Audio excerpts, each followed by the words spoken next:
po siya. Pinahid niya lang po sa doon po sa damit po, sa may sugat niya. Pag-angat po ng damit niya, tapos pinunasan niya, wala na pong sugat. Ganun. Ano siya, nag-opera. Nag-opera siya. Minsan po ang ginagawa niya pong pamunas doon sa sugat. Kunwari po dahon, gano'n, pupunas niya po. Tapos yung hiwa po ng yung sa balat niya napupunta po sa dahon. Hiwat sa ba? Magaling siya. Magaling. Tapos sabi ko, paano yun? Tapos yun nga po, sabi niya sa akin, galing nga daw po sa nanay niya, sa lola ko po. Doon daw po galing. Ano yun siya, talagang, ba't hindi ka napagmanahan? Meron ka namang ano talaga rin, katangian dyan. Ano po yung kanya, ma'am nung parang, kinausap po siya nung nanay niya bago po namatay, bago po nawala ng hininga talaga. Mana. Opo, nag-usap sila ng sila lang po dalawa. Ano yun, mana? Minana niya. Tapos yun nga po, binibigay nga po sa akin ng papa ko. Kaso, nakakalimutan ko rin po siya. Hindi ko parang nawawala din po sa isip ko, ganun. Hindi mo siya talagang minana, tinuro lang sa'yo, ganun. Opo, tinuturo po sa akin ng papa ko. Kaso, yun nga po, parang nabablock ako, ganun, nakakalimutan ko kaagad, ganun. Hindi talaga siya, hindi talaga siya para sa'yo. Kasi kapag angkop siya sa'yo. Minsan nga po sinasabi ng papa ko na hindi ko pa daw po oras na parang ibigay sa akin. Yan. Buhay pa papa mo? Opo, buhay pa. Buhay pa pala. Kaya nga, buhay pa pala. Hindi pa nga talaga oras. Pero kaso lang, ang problema, hindi ka nagabayan. Buhay pa pala yung papa mo, tapos mga dala-dala mong karga, di ka nagabayan. Dapat nagpagabay ka, yan pala meron ka palang pinanggalingan Dapat yun nga po, ang sabi din po kasi ng tito ko, bitawan ko nga daw po. Kasi hindi ko na daw po parang hindi ko na daw nakokontrol, sabi ganun. Kasi talaga. bigla na Grabe naman kasing koleksyon mo. Ilang piraso hindi mo nga pa kayang kontrolin yung isa, nagkatanggap ka na naman ng isa. Yung doon po sa kulay pula na tela, ang laman po noon, alam ko po 2 or 3 ba sa mga ganon. Tapos ito nga po, yung ngipin, yung bilog na puti, tapos yung parang buto, 3. Tapos yung nasa loob po ng tela, hindi ko po alam kung 2 or 3 din yung nandun. So, yun nga po, sabi ng tito, masyado nang madami yan. Bitawan mo na, sabi sa akin. Sobrang bigat na sa'yo yan. Noon, hindi po talaga ako nakinig. Parang parang ang tawag yun, kolektor, agimat kolektor ka. Para ka nagiging kolektor ng agimat. Gusto ko na po talaga siya bitawan dati pa. Kaso yun nga po, hindi ko din po alam kasi kung paano bitawan Mahirapan kang magbitaw niyan, basta-basta ka lang magbitaw ng bitawa mo yan, hindi walang yan. walang marurunong. Kailangan talaga may marunong diyan. Opo, sabi naman po nung iba, yung nagbigay nga po sa akin, para daw po mabitawan ko, kailangan ko daw po ipasa sa iba, sabi ganun. Ganun talaga yun. Yung isa nga po, pinasa ko dun sa isa ko kasi parang hiningi niya po sa akin na gano'n, parang gusto nga po niya gano'n. So binigay ko po sa kanya. Kaso ang mali niya naman po, ipinahawak niya sa anak niya. Ngayon, parang nawala daw yung visa sa kanya, gano'n. Parang kahit parang sabi kong gano'n. Dapat kasi hindi mo binigay sa anak mo, sa'yo ko nga binigay Sabi yun, tapos binigay mo naman sa anak mo. Ano ba yung anak niya? Malaki na? Maliit pa po. Bata pa. Ba't binigyan niya sa bata? Pinahawak niya po kasi parang bitin daw po kasi, gano'n Naku. Tapos nung pina-check po, pinatawas po siya gano'n. Kumapit na nga daw po sa bata yung gamit. Naku. Sabi. Kaya parang yung bantay daw po nasa bata na ayaw na daw po umiwalay sa akin. Kaya Nanganga ayaw daw po gamutin ng pagkagamot kasi hindi niya daw po kaya. nangangamuhan yan eh. Mangangamo talaga yan. Oo, Opo, ayaw mangangamuhan. na nga daw po umalis sa bata sabi. Lalo na pag bata, kasi ang bata talaga, yan ang pinakagusto nilang mga laga sa kanila. Kasi bata pa yan eh. Opo. Kumbaga, ayan ang gusto nila lalaki lalaki pang bata eh. Naku, mahirap talaga pala no na ngayon, kaya nga sabi ko, alam mo, may mga bagay talaga na hindi alam ng tao na parang mo'y pinaglaruan na lang nila yung mga bagay na yan.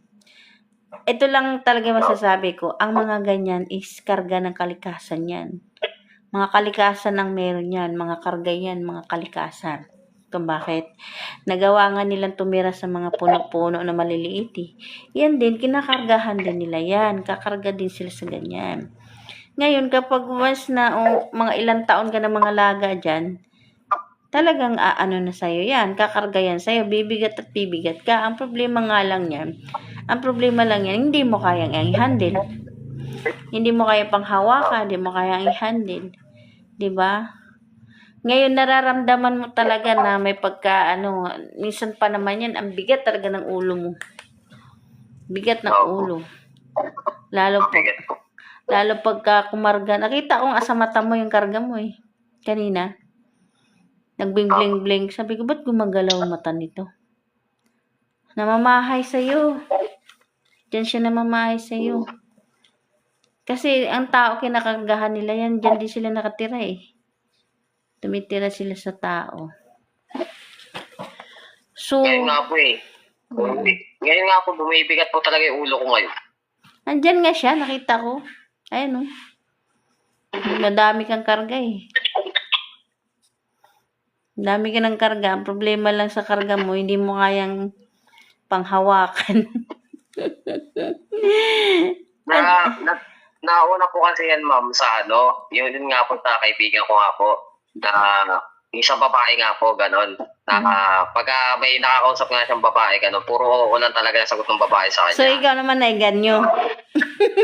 Doon po ako nag-umpisa, kaya sabi ko, peke ako niyan, sabi kong ganon. So, ikaw naman naiganyo. Binigyan niya ako ganon, pero katagalan parang ayaw ko na, gano'n, kasi parang nanluloko na lang ako ng tao, gano'n. Hindi naman ako gano'n. Sabi ko, ayoko na ng gano'n, sabi ko gano'n. Sabi sa akin, bigay mo na lang sa iba, sabi sa akin. Ang tawag niyan, sandabid. Sandabid ang tawag niyan. Ang ipin ng kidlat at saka ganyan, iisa lang ang katangian niyang hawak mo. Ipin ng kidlat, dumidikit, kahit sino dumidikit, didikit. Nakukuryente. Yung pangil mo, yung mga duwende ang may-ari eh. Pangil. Maliliit. Ang daming mga karga, kahit yung pangil na yan, hindi lang isa ang may hawak niyan eh. Hindi lang isang duwende ang hawak ng pangil na yan eh. Kaya sabi ko, grabe mo mag-alaga ng mga agi-agimat tapos hindi mo kayang i-handle. Pagka, po madama, pagka libre na po yung oras mo, yung araw, gano'n. Pwede po ba tayo magkita niya? Oo. Ako na magsabi sa'yo kasi hindi ko rin alam kasi yung oras ko talaga. Kaya minsan may bigla ang emergency na tawag kasi may gamutan. Oo. May bigla ang emergency na hulaan kasi may mga nangangailangan, umiiyak. Karamihan pa naman, hindi na makantay. Umiiyak na. Kasi may mga problema. Gusto yung masolusyonan yung problema nila. Yung kaya yun. Ang style ko lang, ready ka lang palagi. Kasi in case na, ready ba? Ready. Oo, ready ka palagi. Kasi in case na may time ako, mag-update na lang ako. Mag-update. Kasi grabe ka busy ko kasi nag-FM din ako eh. Nag-radio FM. Kung may mga kaibigan ka sa Central Luzon, pwede mo silang iyakagin, kausapin. Pakinggan nila ako sa 90.3. FM radio. Basta Central Luzon, around Central Luzon. Sa radio talaga kami napapakinggan. Sa FM radio, 90.3 Bandera. Bandera FM radio. Sige po. Pag dito naman around Maynila, ibang lugar, ibang bansa, ano kami, online kami sa YouTube, TikTok, saka Facebook. Oo. Pwede ka din mag-abang sa amin doon kasi alam bakit? Lahat ng nag-comment sa live namin, binabasa namin yan. Sinashoutout namin yan, binabati namin yan, ganun. Kaya yung iba nag-abang, nagko-comment.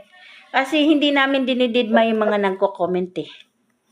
Yan, inaano namin, binabasa namin, binabati namin. Pero tingin ko marami kang mga kaibigan na sa Central Luzon. Bulacan, Pampanga, Tarlac, yan, di ba? Central Luzon yan, di ba? Yan, baka may mga kaibigan ka na taga dyan. Kasi mismong sa FM, ang ano mo sa pangalan mo, ang ano ko sa pangalan mo, nasa kuan kay pangalan mo, di ba? Nathaniel Lorenzo Berana ka ba? Berana, oh. Nathaniel Lorenzo. Ang Lorenzo ba middle name mo? Ako, middle name. Middle name, okay. Tsaka yung Berana, pilgido mo, no? Yung ano mo, yung Nathaniel mo, nasa 4. Kasandali. Hindi siya 4. Hindi. Ang Nathaniel mo is nasa 999. Tapos, dali lang ha. 997. Pagbabasa ko sa pangalan mo, ang pangalan mo talaga, matatag, malakas, you have a strong personality.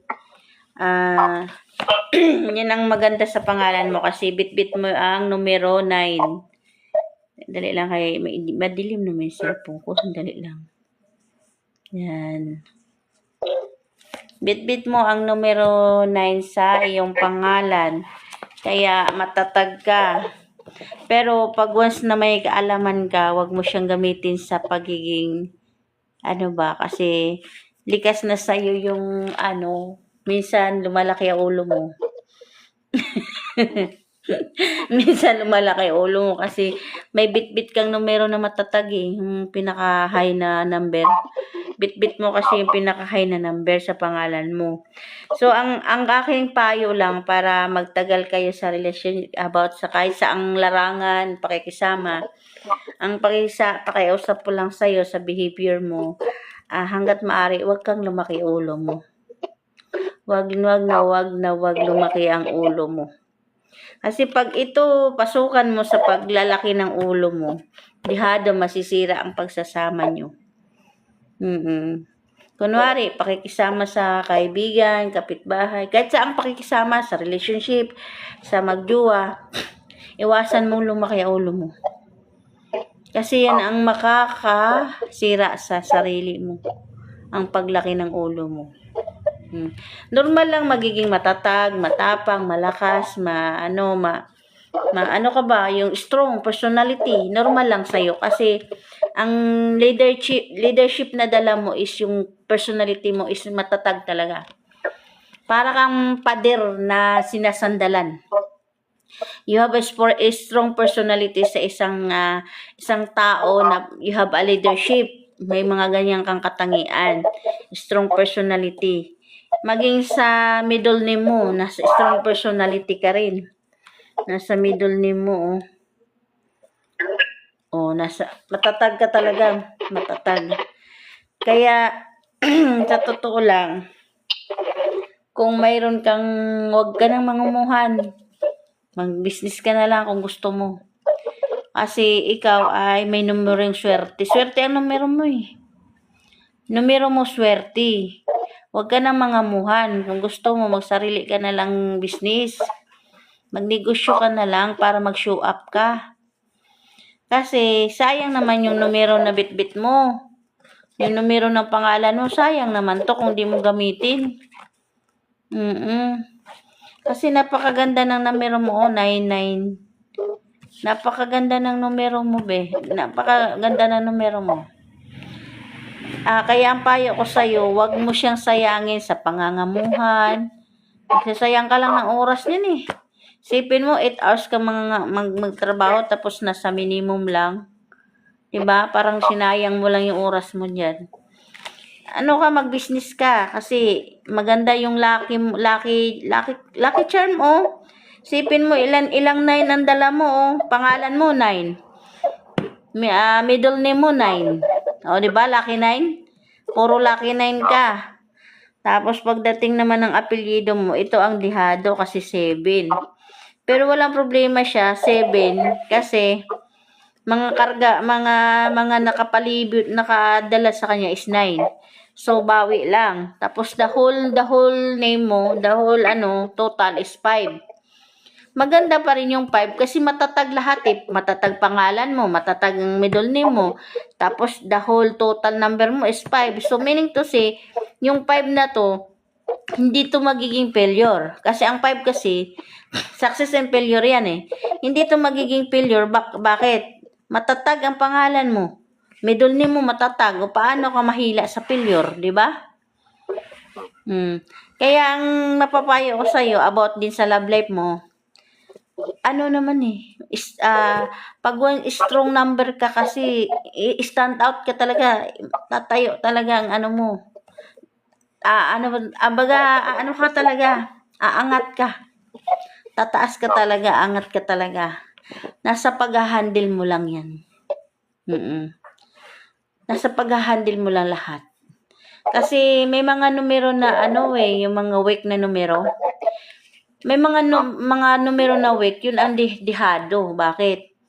Kahit pilit nilang mag-stand out, kahit pilit nilang magpakatatag, kahit pilit nilang gawin yung mga bagay na gusto nilang gawin, dahil ang numero na nabitbit nila is weak, mahina, may posibilidad talaga mapilyor sila. Example ko ha, aakyat ka sa isang puno ng malunggay. Di ba ang malunggay weak yan? Aakyat ka sa puno ng malunggay. Malakas ka. Nakakakyat ka, malakas ka eh. Ang problema, yung pinanghahawakan mo, kuwari, numero mo, di ba, mawik, pinaghahawakan mong numero o pinang-akyatan mong puno, mahina, di nalaglag ka, tumba, putol. Ganun din yun. Kahit anong pilit mong umakyat, magpakatatag ka, pilit mong gawing yung sarili mo, pero dahil ang numero mo is weak, yan ang posibilidad na kahit anong gawin mo. Bakit ganito?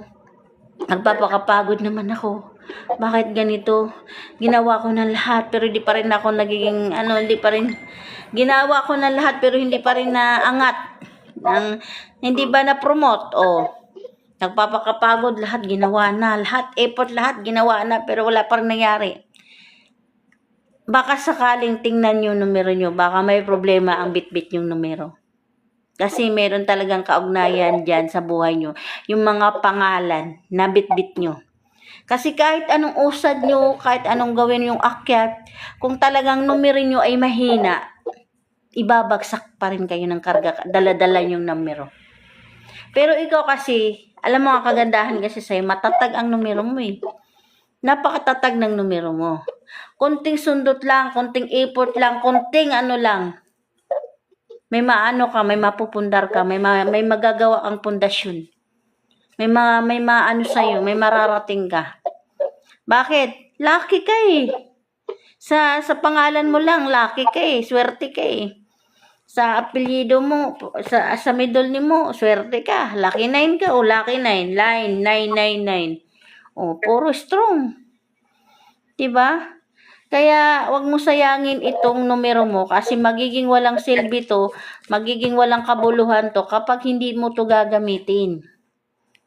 Yung iba nga na weak, yung iba nga na mahina numero, pinipilit nga nila, di ba? How much more ikaw? How much more ikaw na malakas ang numero mo? Kunting lang, effort lang. Pagdating sa love life, walang problema. Nasa sayo pa rin. Ikaw pa rin ang magdadala. Nasa sayo pa rin yan. Ikaw pa rin ang magdadala kung sasabihin mong magtagal kayo. Nasa sayo. Nasa sayo lang. Control mo. So, madaling sabi, control mo. Bakit? Ikaw ang nagbitbit ng swerteng numero. Oh. Nasa manubila ka. Hawak mo manubila. Lucky charm ang dala mong numero. Pero yan na lang kung ang bitbit mong numero is gulong. Nasa gulong ka lang. Hindi mo makokontrol ang buhay mo. Sa gulong ka lang, kundi nasa ano ka lang. Alam mo yung lagayan ng ng mga gamit? Anong tawag nun? Drawer, gano'n. Hindi, sa sakyanan ba? Yung pinaka lang. Lagayan ng gamit sa likod. Parang trolley, gano'n. Hindi yung, di ba, kotse, yung sa likod. May tawag yan eh. Lagayan ng mga gamit. Trunk. Kaya sabi ko sa'yo, kung ang dami ko na example baka di mo pa maintindihan. Sa tao, kapag mahina ang numero, parang umakyat ka sa puno ng malunggay yan. Pilit ka mang magpakatatag, pilit ka mang mangarap, pilit mo mang akyatin ang bundok na gusto mong marating yung tagumpay. Pero kapag nasa tuktok ka na, bagsak ka na. Bakit? Mahina ang numero mo eh. Pero may advice din ako sa mga mahihinang numero. Kagaya ng 7, maghanap sila ng partner na numero, kasi 7, 14, 16. Baga, maghanap kayo ng kasi kung 7, 7, 14 eh. 5, 14. 16. Maghanap, ang mga numero 7 ng bitbit na numerong 7 sa mga pangalan. Maghanap kayo ng mga jowa o partner, maging asawa na numero 8. Kasi 7 kayo, kailangan meron kayong mag-handle na 8. 8 talaga, ha? Wag kag 7 kayo, wag na kayo maghanap ng 7. Sakit sa ulo yun. Pareho kayong failure. Maghanap kayo ng 8. Tapos, ikaw naman, payo ko lang sa'yo, wag mo sayangin. Nasa manubila ka na. Kasi yung iba, nasa gulong pa lang. Lalo na pag number nila 7, nasa gulong lang. Need pa nilang magpapaka-akyatin nila yung pinakatuktok ng hirap. Napakahirap pa nilang marireach out yung tagumpay. Ikaw nasa ka na eh, nasa manubila ka na eh. Control na lang ang kulang sa'yo. Manubila ba? Control na lang ang kulang sa'yo. Nasa ka na eh. Kumbaga, nahumbis, kumbaga, nasa goal ka na eh. Kung sa takbo pa lang dami kong example, no? Parang teacher ba? Kung tumakbo pa lang, nasa ka na? Nasa goal ka na. Nasa finish line ka na. Nasa finish line ka na. Ang gawin mo lang, kilusin mo. Aanin mo na sa finish line ka, nakatunganga ka lang. Wala ka namang gagawin, di ba? Unlike, gagaya nung mga mahihina, o di ba? Mahihina, talagang kailangang magpapasikap para bago makarating sa finish line. Ikaw, nasa finish line ka na eh. Sa madaling sabi, swerte ka. Kaso yung swerte na yan, hindi mo masabing swerte kung hindi mo gagalawin. Hindi mo masasabing swerte yan kung hindi mo gagamitin. Oo. Di ba, tinanong mo about sa love life mo, swerte ka. Kontrolado mo lahat. Kaya mo kontrolin. Kung gusto mo magtagal kayo ng jowa mo, edi ayusin mo. Ayusin nyo kung ano yung mga bagay na ayusin. Di ba? Ganun lang. Ganun lang. Kasi, alam mo, kung numero 7 ka lang, ang 7 kasi sacrifice eh. Napaka-sacrifice ang 7. Ang daming pagdadaan ng hirap, sobra. Sacrifice ang 7. Kaya karamihan sa 7, ang advice ko lang sa 7, maghanap kayo ng partner nyo na 8 para yun ang aakay sa inyo. Yun ang magbibitbit sa inyo. Pero abangan mo sa sunod kasi yung jowa mo, di ko pa nabasa eh. Di ko pa alam yung number. Pinapabitin no? Pero yung sa jowa ko po, hindi ko po pala nailagay yung middle name niya. Ayaw nga, ibigay mo na lang, chat mo na lang mamaya sa akin. Ate. Ano sa palagay mo? Nakita mo sarili mo, no? Na parang ang bilis mo lang ma-reach out yung gusto mo, no? Di ba? Ano ko po talaga. Napansin mo, no? Na parang hindi mahirap isa yun, no? Napansin mo ba yun? Napansin mo ba yun na parang money magnet ka? Money magnet ba? Parang hindi ka nahihirapan pag may bagay ka na gustong gawin na gagawa mo. Oo po, totoo po. Kasi nga, lucky ka eh. Napakaswerte mo, alam bakit? Pinag-isipan at pinagplanuhan niya ng magulang mo na yung pangalan mo.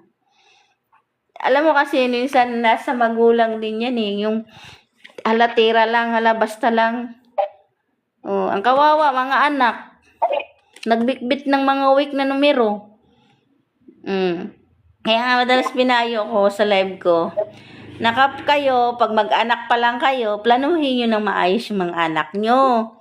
Gawin nyo ng numero 8, parang hindi naman mag-sacrifice yung mga anak nyo.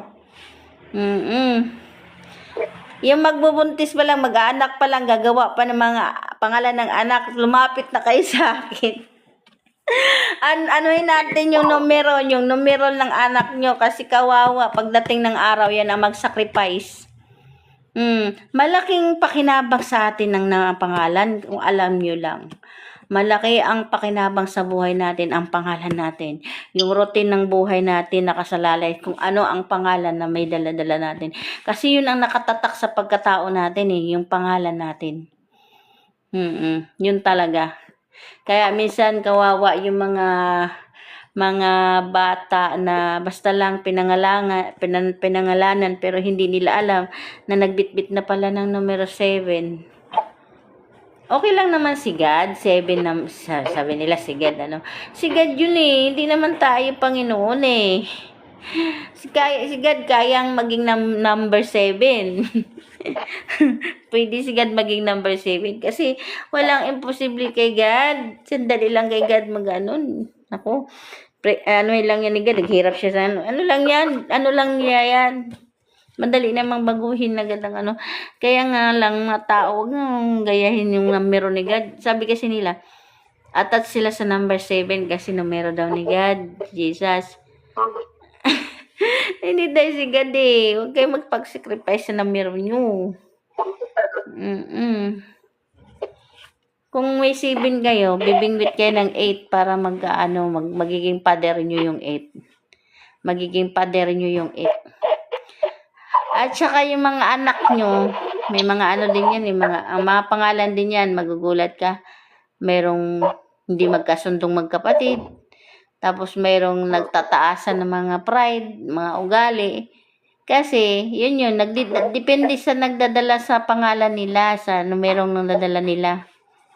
Kaya ganun yun. O diba, may pamasko na ako sa'yo. Nahulaan na kita na libre. Maraming salamat po, madam. Kaya lang gamitin mo yung swerte mo ha. Huwag mong patulugin ha. Opo. Magnegosyo ka kaya? Wala akong budget eh. Hindi, kahit yung pasimpleng negosyo muna. O fishbowl. O ano pa. Yung mga mura, maliit lang na puhunan. Wag mong biglain.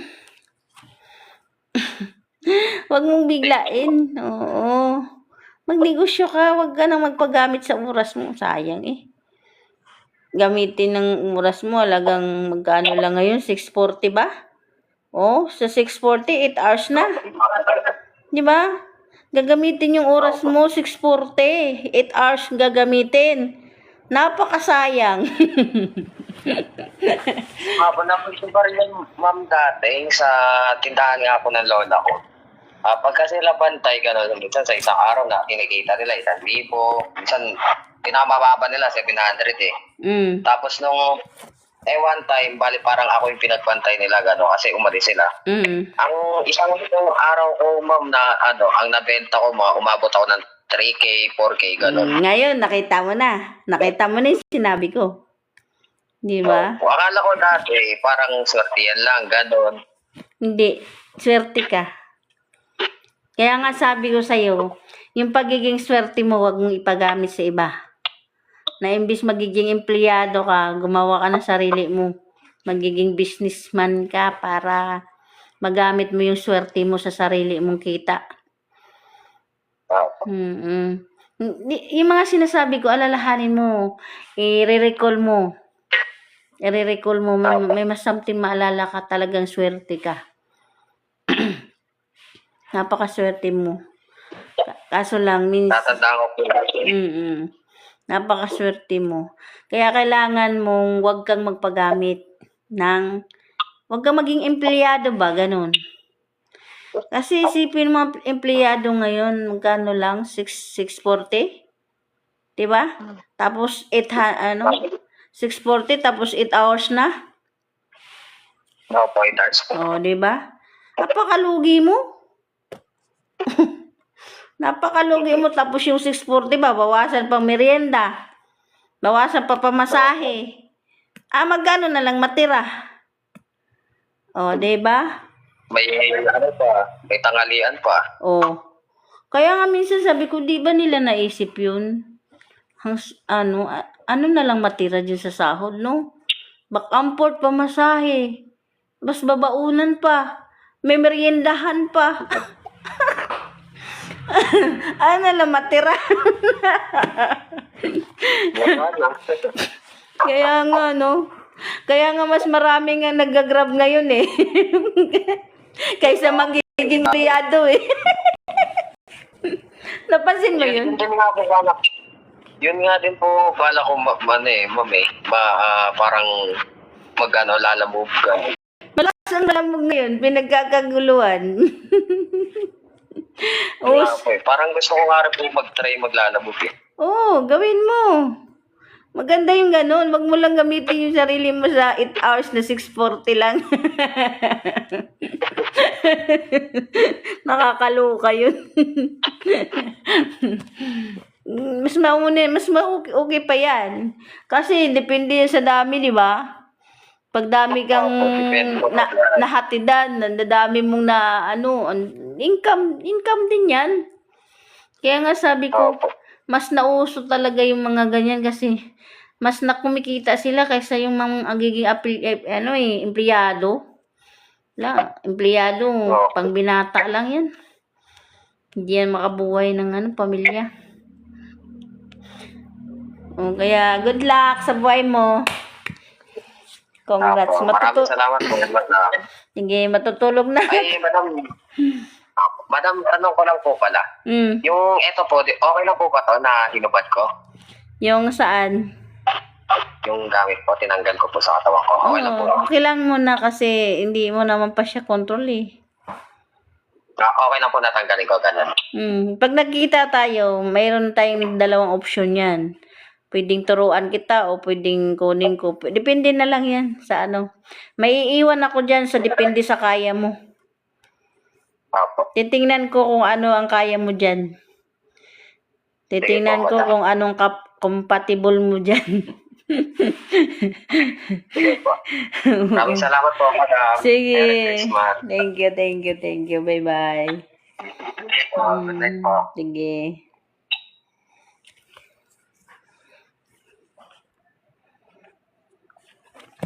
Hello. Ang dami nyo naman. Wala naman si Doreen tagabasa eh. Hindi naman umakyat yung assistant magtagabasa. Sige. Na lang natin to. Teka. Para ma-flex ko kayo. Okay. Ganito na lang paraan ko para ma-flex ko kayo, ha? Si malabo ang mata ko. Ano ko na lang kayo. Ipiflex ko yung mga viewers ko para din kayo. Ipiflex ko kayo para makahakot din kayo ng followers. Yan. Ito siya. Piplex ko siya ha. Ito. Dali lang. Inaanaan ko para mabasa. Dali lang. Isa. Yan. Mababasa to.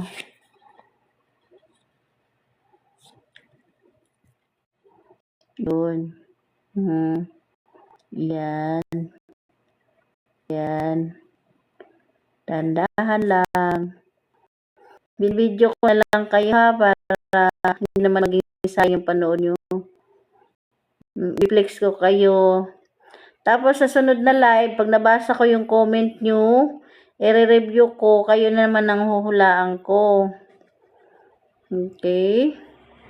Salamat sa pagsuporta ha, kasi sobrang dami nyo oh. Dami nyo talaga. Pero hindi naman masayang yung pagsuporta nyo kasi huhulaan ko naman kayo eh. Yan. Binibidyo ko lang ang mga comment nyo para i-review ko mamaya. Wala kasi si Dorin Tang eh. Yun ang tagabasa eh. Malabo kasi mata ko. Pero huwag kayong mag-alala, binibidyo ko. Yung comment nyo, nire-review ko to. Ilalagay ko to sa Facebook. Mapapanood nyo to sa Facebook.